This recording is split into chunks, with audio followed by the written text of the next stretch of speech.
Please leave a message after the tone.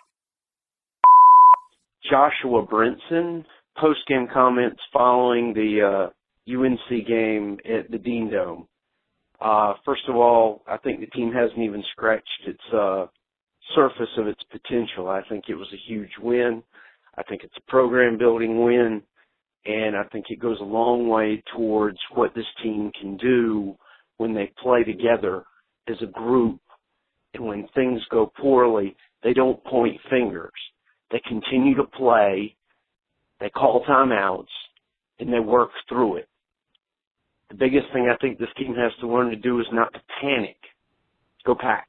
Hey, this is Robbie out of Grand North Carolina again, and just would like to give a shout-out to the Pack for going up into Chapel Hill and playing a hell of a ball game against the Tar Heels. I mean, all these close losses all year. I've seen the stat the other day. It was like 9 out of our 11 losses are within like 5 or 6 points or less. And I mean, just to see our young team, the way they went about down the stretch to shut off that little comeback and just finish the game strong, man. I was so proud of the squad. And we got some tough ones coming up. The Boston College isn't a joke. Neither is Syracuse, but it's so nice to finally put one to them weak-ass Tar Heels. So congratulations to the squad. Go Pack.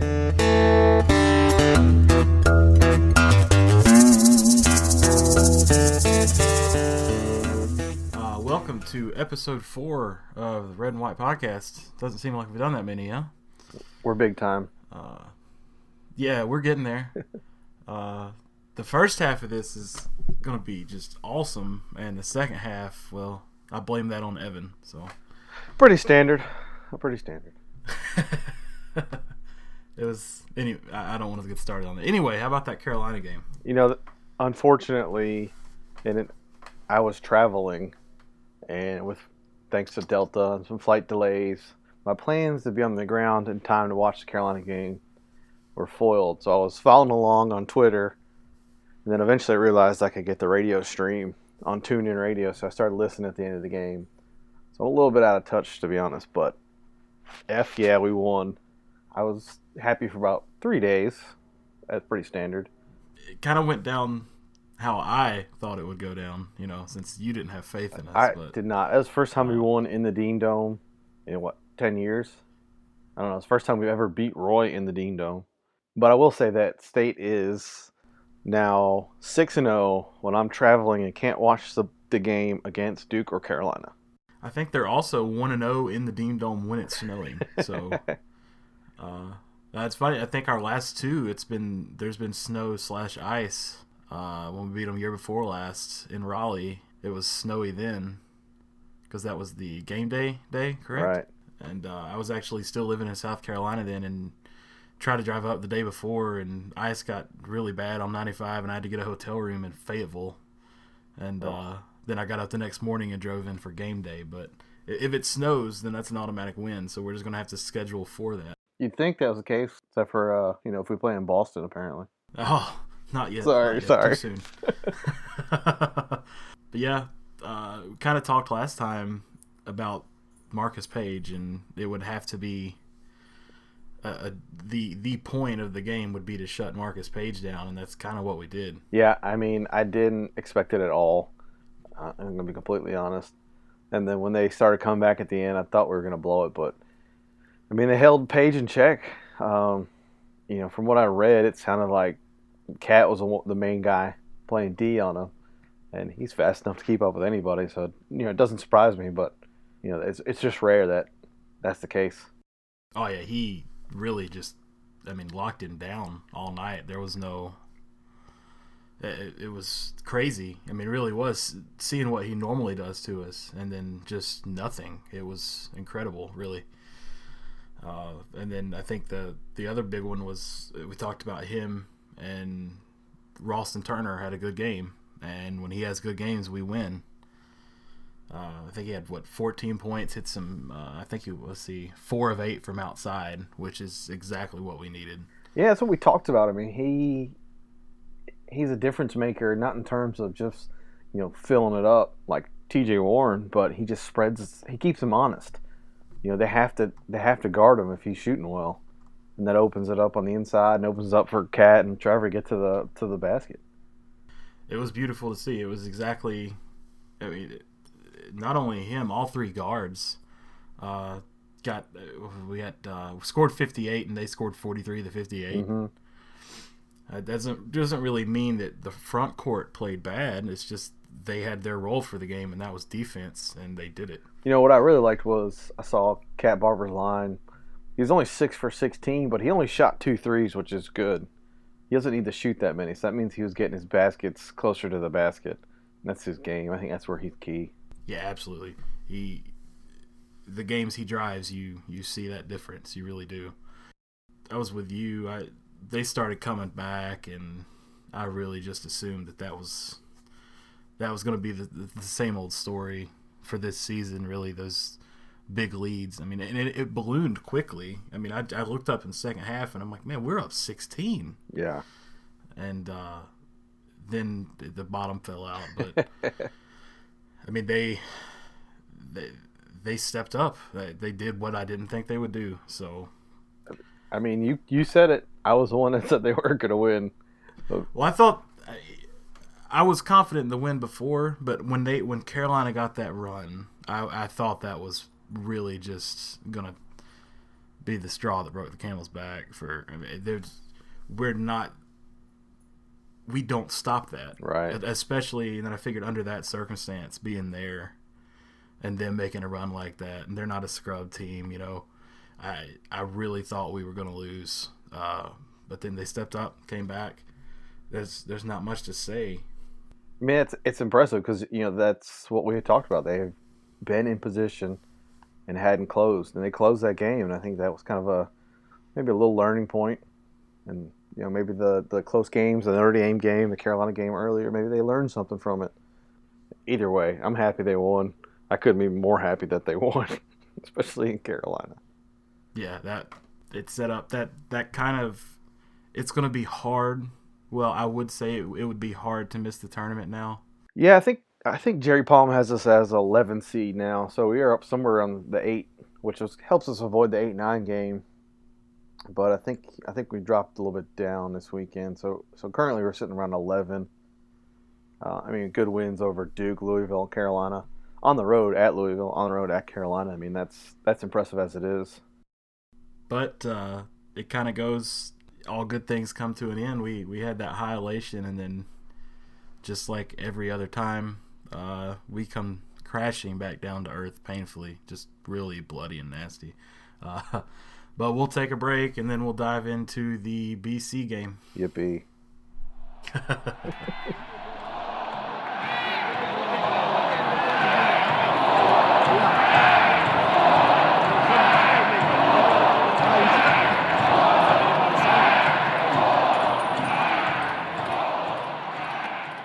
Hey guys, my name is Brandon Dry. I've been a Wolfpack fan probably since 2000. I can remember as a little kid. I've been recently following you guys on your podcast. I like it. I know we had our biggest win against North Carolina on Tuesday, but then we dropped the loss against BC over the weekend. Today's Monday, March 2nd. I was wanting to see and give your take on tomorrow's matchup against Clemson, and wonder if we could possibly bounce back and give our chances of making the NCAA tournament and how that plays out. Go Pack.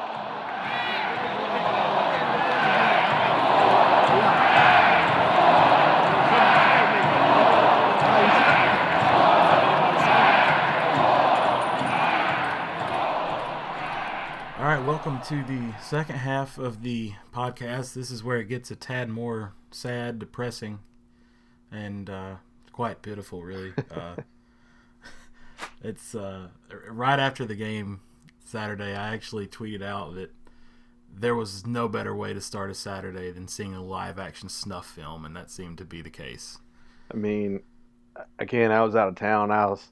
Woke up, I was on the West Coast, and somebody texted me and said, "Hey, game's on." I was like, "Oh, it's 9 o'clock. There's basketball. This is cool." So I put on my Chromecast, fired it up, watched ESPN, and it was just all downhill from there. Got to the second half, we were down 20, and I just shut it down. I was like, I'm not watching any more of this. It's just brutal.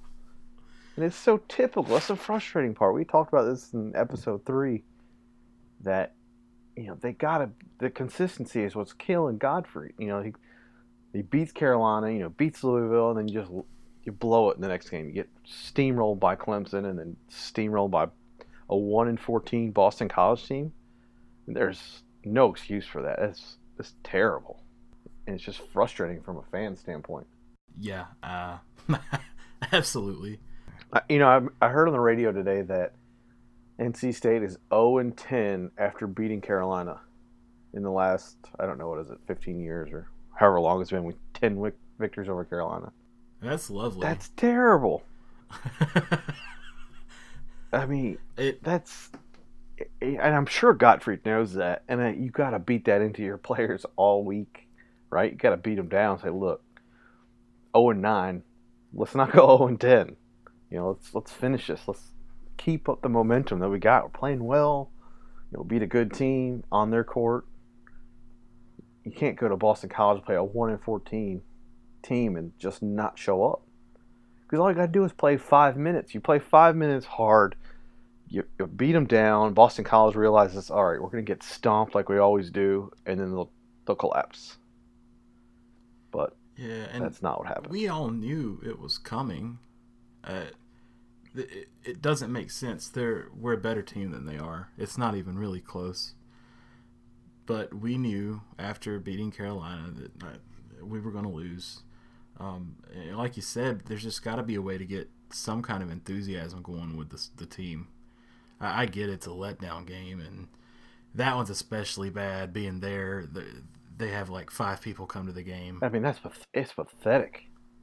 Yeah, I get, going from Chapel Hill a couple days later, then going to deal with that. That's got to be tough, but at the same time, eventually they've got to start growing up. They've got to start being able to handle that, being able to come back from that, because it's going to happen all the time. There's no way around it. It still hasn't. So, But, I mean, do you think that's coaching, or do you think it's players? That's tough. The thing is, I look at Gottfried, and I don't see a coach that I think would have trouble getting his players riled up for something. Right. It doesn't fit the bill. But, numbers don't lie, I guess, to an extent. This is a common theme, but it's a common theme that goes farther than him back. Yeah. It's just frustrating. Like, I get the young player thing, but Boston College is bad. They have one good player, and he destroyed us. He cut us up, and that's just unacceptable. Yeah. That's all. We had no answer for him. I looked at his stat line earlier, 24, 8, and 3. A guard got 8 rebounds. And, to go along with 24 points. But I just have a big problem with somebody being able to... A guard shouldn't have that many rebounds. That's a red flag. I don't know. Our front court's gotten better. And it's just really pisses you off to look at the defense that we played against Carolina to then go into the defense that we played against Boston College is, I don't even know, man. I didn't even realize at the time, looking at the stat line, Ralston Turner was 5 for 18 and 3 from 14 from threes. Yeah. Coach, we got to reel him in at some point. And that's, I don't know. To me, it always goes back to Turner. Because he's the only one that can shoot consistently from deep, and he's not even consistent. No, and that's another thing. I was sitting there watching that, and I'm just like, man, you can't exaggerate how much better this team's going to be with Henderson next year. Yeah, agreed. If they had that player this year, a lot of these problems would be solved. I'm not going to say he's I tried to tell myself last year that Lacey was the one to come in and save everything, and obviously he can't. But when you start combining players like that with other players like that, I mean, he's going to make a huge difference next year. So I think you're right. You hear the same things people were saying about Lacey last year, like, oh, he's crushing it in practice, and they can't guard him. And he's pretty much shown that all those rumors are true. And you're kind of hearing the same thing about Terry Henderson. He's filling it up. He just shoots it out of the gym. And if it's half as true as we want it to be, or it sounds like, I think that's a huge addition to us. Yeah, and I've not seen anything to say otherwise. We had a couple of transfers early on that didn't turn out to be the stars that we might have been hoping for, but yeah, Lacey's the real deal. He really is, and I think Henderson's going to be too. That's going to be a big help. I think the difference with those guys is they've played on the major college level before. Lacey was at Alabama and Henderson was at West Virginia, so it's not like they're JUCOs or coming from somewhere else. They know what it's like to play and know how the effort they have to give. And kind of think the expectations are a little bit different. Yeah, and I think that can only help down the road. I will give it up to Robbie from Graham, North Carolina, who called in, and he was genuinely concerned about the Boston College game before it happened. Happy about the Carolina game, and don't celebrate too much. And he was right. I would never have guessed it. I mean, I would never have picked up on that, but he did. Give him credit for that one. But if you had known we were going to beat Carolina, would you have then expected to lose to Boston College? I would never expect to lose to Boston College. They're so bad. Yeah, I didn't realize how bad, and actually until the game, and I saw that their ACC record popped up, and I'm like, oh, and this was after we were already down like 10. Right. Like I didn't even realize they were that bad, but yeah, well. Yeah, I watched Wake Forest play, and you can tell they're playing better. And while I'm not happy we lost that game, I can understand it.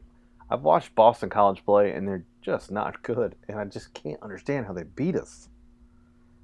Yeah, I say that now, and they're beating Virginia Tech, but everybody's beating Virginia Tech, so.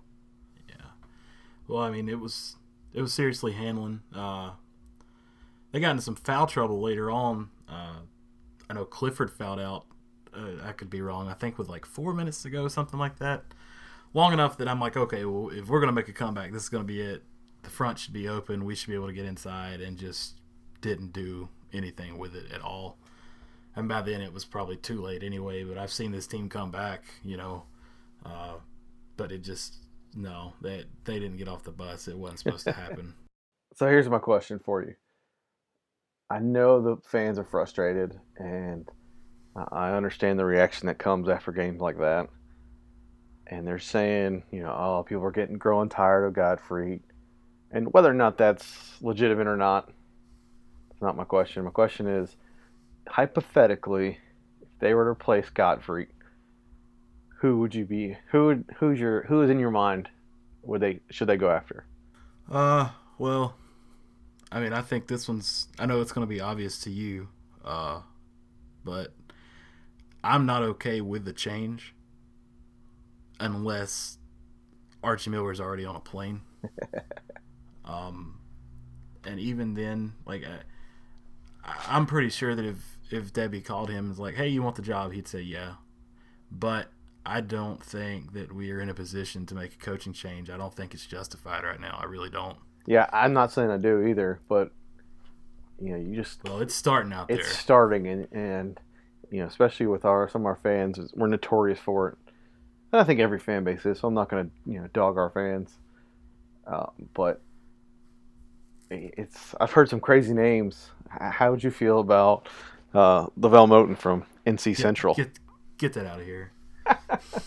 Absolutely not. No offense. I don't mean anything bad. He's winning games there, but there's a big difference between Central and State. I'm sorry. No, absolutely not. I'm on the Archie train. That's it. I don't see any other coach that would jump at the opportunity that I would be okay with like him. I think he'd be glad to come. I think he may. I don't think he'll take another job in hopes of that for a little bit anyway. But no, sorry. I know he's popular in the area, but that's just no. Would you be okay with that? I don't think so. To be honest, I don't know enough about him, but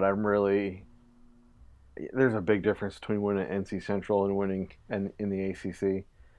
And while he might be, a good coach, I still think he needs to cut his teeth a little bit and maybe at a mid-major before I would give him that job. That's a huge jump.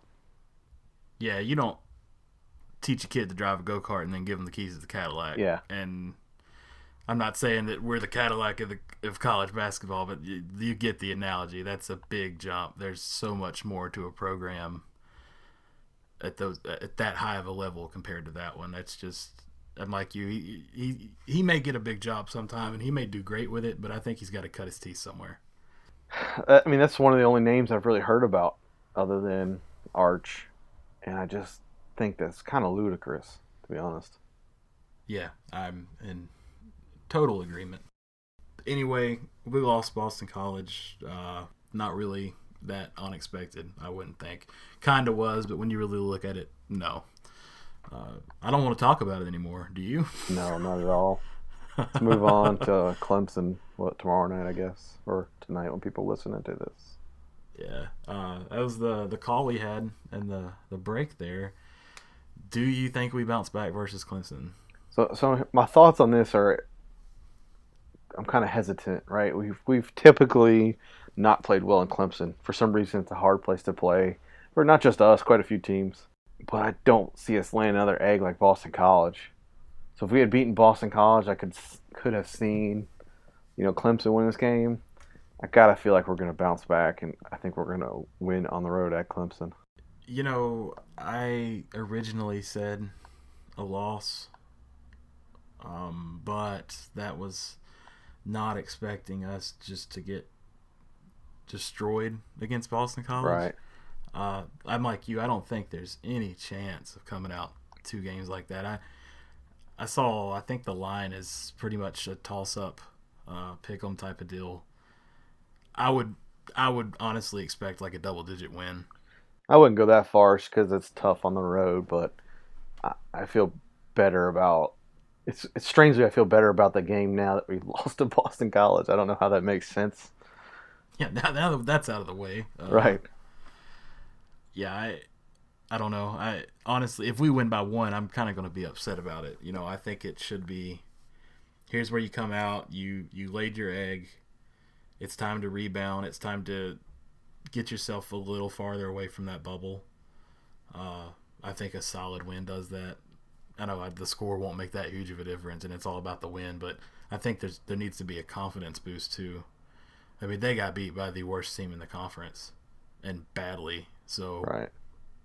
Here's the time to come out, shine, lift yourself back up, get ready for your last game, which I don't know if we'll do a podcast before then. I doubt it. So Turner's senior night, he's got to have a big game, right? Right. So I still think we lose that game, but I think we beat Clemson. Going on to the second part of his call, right now, NCAA tournament, we're in. It could be better. Do you think? What happens if we lose the Clemson game? So I think we can still lose the Clemson game if we finish strong. I mean, with Syracuse, that would be the last game, right? Yeah, Syracuse. Yeah. And then the tournament. So if we lose Clemson, beat Syracuse, we got to win a game in the tournament, I think. I still think our RPI and strength of schedule is going to help us out in the end. I'd rather not lose the Clemson game and not have to worry about it, to be honest. We beat Clemson. I think the Syracuse game might be a wash. And then I don't know if we'd have to win 2 in the ACC tournament. You lose them both, you got to win at least 2, I think. Yeah, I think we have to win one of the 2. If it's Syracuse, then we still have to win 1 in the tournament. I think if we lose to Clemson, we've got to beat Syracuse, and we need to win 2 in the tournament. That's going to be another bad loss. Yeah. 2 in a row, and the trend the past couple of years has really been how our team's closing. And you can have a couple of good wins like we did, but then if you lose to Boston College and Clemson back to back, that's tough. I think we just need to not worry about it. We beat Clemson tomorrow and we're good, I think. Lose and then you're still a little confident. I want to be crying in a corner somewhere if we lose that. I don't know that we'll make it. Yeah, I won't feel comfortable, but I think we're all right now. So Clemson win. What's your prediction for Syracuse? I think we'll beat Syracuse at home. I think Syracuse is going to pack it in. So you've got us finishing 2 games above 500 in the conference. Yeah, it'll be 10-8, and I think that might elevate us out of the pack. It depends on what happens, I guess. So I think we'd be 6th seed maybe in the AC tournament, 5 seed. I'm not sure how the tiebreakers are going to fall, but I'd be comfortable with that. Yeah. Side note, talking about tournament made me think of that too. Did you see any of the Virginia game earlier tonight? I saw people tweeting the score was 6-0 10 minutes into the game. That's all I saw. Yeah, there was 7 to go in the first half, and they'd scored 2, and then ended up leading it at half, which was mind blowing. But I was actually talking on Twitter. He's a good follow for you. It's at Bullard, Bullard, and then an underscore. And we got to talking about UVA, and would you trade places with UVA to have that ranking and that record, but have to watch your team play that style of basketball? Absolutely. You would? I would not hesitate a bit. I just saw ESPN. I just retweeted from the at Red and White podcast, but ESPN college basketball account tweeted out that Virginia is the first non-North Carolina or Duke's team to win back-to-back ACC titles since NC State did it. In the 70s, 74, I imagine it was. Absolutely. It sucks, and we were borderline there with Herb, but I'd rather win than not win. Yeah, I can see that to an extent, but at the same time, I can see UVA playing that style, and they're going to win ACC titles, regular season, possibly tournament as well. I don't know that that's going to be enough to get them all the way to cutting down the nets in March, though. Yeah. Or the end of March. I think they could lose quick or they could win it all. That's something else I was talking about earlier with him on Twitter. And that's what he said. Like, he wouldn't be surprised if they go out in the second round or if they win it all. And I think that I would say that it's too unpredictable for me to be comfortable with, but we deal with that anyway. So yeah, I don't guess it matters. It's strange, you know. I'm surprisingly confident in UVA. You know, I think a team like UVA is going to give Kentucky fits. So I wouldn't be surprised if UVA or Wisconsin plays Kentucky tight. And I don't think UVA is going all the way, but they've won back-to-back ACC titles. They're going to be a 1 seed. They're going to make it, you know, the Elite 8. Yeah, I would take that all day. And I could see them. I definitely think they would beat Kentucky. I don't think there'd be a problem with that. Kentucky's young. I don't want to get on a Kentucky rant again, but could you imagine UVA playing Wisconsin and how much that would make your eyes bleed? That would be a tough one to watch. I think you're going to see a lot of that in the tournament, though. Yeah, I just that seems like a nightmare. What would the score be in the 40s? You think? Oh God, who knows? I don't even want to think about it. Yeah. Anyway, that's all I really got for basketball. You saw something interesting football-wise, didn't you? Well, first I want to mention that the swim team has won the first ACC title ever. The men's swim team. And that's fantastic. So got to give them a little shout-out before I go on my rant. So, good job, swim team, representing. I'm glad we win in obscure sports these days. I'll take it. Hey, it helps the points, trying to get that cup. But I saw this article that ESPN put out, and I'll put it in the show notes so people can check it out. But it's talking about the strength of the ACC next year. It's going to be the quarterbacks. You know, if I'm thinking, what quarterback in the ACC had a good year this year? You know, I'd mention Jameis, right? He's not coming back. Deshaun Watson, obviously. Justin Thomas, Georgia Tech. I'd probably mention Jacoby Brissett at least once in the article. How do they have an article about the ACC quarterbacks coming back next year and do not mention Jacoby? Well, no receivers, I guess. I don't care. It's unbelievable. Yeah, I'm with you completely. I mean, I look at it, and it should be him and Watson next year, right? Really? It's shit like that pisses me off. The first quarterback, outside of Justin Thomas and Deshaun Watson, first quarterback mentioned is Marquise Williams. Absolutely. We beat the piss out of them at the end of the year. I can't take it. That's the kind of crap that really bothers me. If I'm Debbie L., I'm sending a handwritten note to the author and telling her to eat it. Who wrote that? Do you know? Do you see it? Andrea Adelson. There again, I guess it's a deal where quarterbacks don't get noticed if they're not at programs that get a lot of talk, I guess. But I would think that we won enough last year and should be projected to win enough this year to get some talk. You would think that the quarterback who led the most balanced offense in the nation will get a little bit of credit. Yeah. Right? Yeah. I mean, his numbers last year were outrageous. Yeah. And it's just completely over. Yeah, that kind of... you told me about it earlier. It's just pissing me off more now, too. He's coming... So look at the stats here. Terrell Hunt, he's got 22 starts. Syracuse quarterback, coming back. He gets a mention. Marquise Williams, North Carolina, 19 starts. He gets a mention. Jacoby, 16 starts. Doesn't get a mention. They mentioned everybody else in this article. Deshaun Watson, Grayson Lambert, John Walford, Chad Voitic, Brad Kaya, Michael Brewer. Are you kidding me? Well, what do you have against Voitic? I mean, Voitic, I got nothing. I just can't believe they don't even mention it. Yeah. Especially when I'm looking at it now, there's actually a little segment on Grayson Lambert from Virginia. Yeah. But nothing about Jacoby Brissett. So, yeah. Okay then.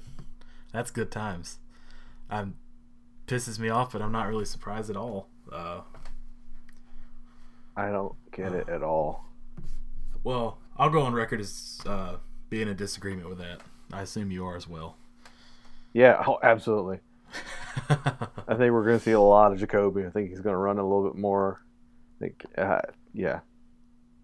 Bite me, ESPN. Yeah, he's going to blow up, and they're going to be, well, nobody saw this coming. Because I think he's going to come out of the gate running this year, unlike last season. Right. So he might put up, I don't want to jinx it or anything, but he could put up crazy numbers. He could. And then he put up enough numbers to at least get a mention. Yeah, well, we got stated. What are you going to do? Yeah, while I'm ranting about this, I went to the Dollar Tree on Western Boulevard. Well, I guess it runs into Hillsborough Street. And they had this giant Carolina section of stuff. I was like, are you kidding me? You're 2 miles down the road, and it's all Carolina crap. I mean, nobody wants to buy it. It's probably why it's at the Dollar Tree. But still, you got to know your market there. Unbelievable. It was the actual Dollar Tree? Or Dollar General next to the boat. Oh, I was going to say, all it was all for $1, then I respect that. But if it's actual, real purchase Dollar General stuff, okay. Well, anyway. There again, that it can't surprise you, man. It's ridiculous. I don't get it at all. No state stuff at all? No state stuff. Well, what are you going to do? Yeah. I'm out on the West Coast, and I'm rocking my state visor or my state hoodie. And I get, oh, you went to Stanford? Like, no, people. Does Stanford have an N and a C on it? Yeah. Sorry. Northern California? Yeah. Okay, I'm done now. Sorry. Yeah, it happens. So, well, I'm glad your block S worked for you in California. That's right. Go Cardinal. Yeah, that's right. Anyway, I don't really have anything else sports-wise. Really just want to thank everybody for the calls. Yeah, I'm stoked. We've been getting a bunch of calls. People wanting to talk NC State. More power to you. Give us a call. And it really helps the flow to give us something else to talk about other than just bitch about games. Yeah, so call us 919-766-0096. Absolutely. Anytime. It doesn't bother us. We're not going to answer, so you can just leave us whatever you want. You can cuss at us if you want. Tell us we're jackasses or whatever. Doesn't matter. And you're right, but we're not going to argue. No. And something else we've been talking about, considering actually, recording out somewhere. Kind of got an idea of the location, but let us know if any of you listeners are in the Raleigh area, if that'd be something that you'd be interested in coming to hang out, say hey, drink a beer with us or something, listen to us rant, kind of see what happens, how we do it. Could be a lot of fun. So it could be a train wreck too, so if you want to see some disaster, just come on. Well, I mean, it's all how you look at it. That could be fun too. So but yeah, we got some good things coming in the future. Evan's doing some networking and trying to lock up some guests, I think. So. Oh yeah, we're gonna have some guests. I can guarantee you that. But well, you got anything else, bud? I'm good, man. Just hope we beat All right. Clemson. Yeah, beat Clemson. Hell, beat Syracuse too. So. That's right. But yeah, everybody, thanks for listening. If you didn't, we wouldn't even do this. So definitely appreciate it, and go Pack. Go Pack.